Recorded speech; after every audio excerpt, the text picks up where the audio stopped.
And I'm showing you the two designs right here. The base design is just the standard honeycomb like this, where you would fill in the whole area. And I show you how to align for that and to give you some different options for lining up the design as you decide whether you want it on an angle or straight, centered or not.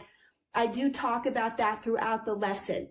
Then the alternate design using the larger hexagon, number 2, is shown on this side. And then I show you how to make these inset diamonds to add a little definition and to change the density of the stitching.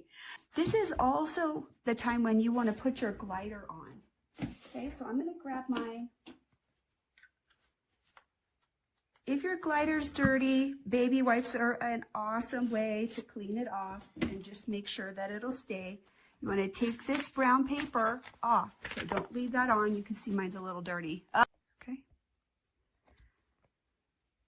I'm lined up and I'm lined up, and here we go. I'm going to try to keep this line all the way to the outside.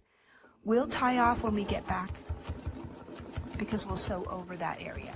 So matched up perfectly. So now just move across, and you can use that center marking line, the center reference line that you used before, because this is aligned right on the same design.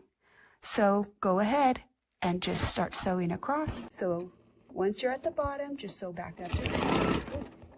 Went a little crazy there, okay? And then just using your center line each time to line yourself up. Back to the top. And then keep working your way across. So double checking. This one's a little bit tighter, so I'm just making sure I adjust mine so that it fits it properly.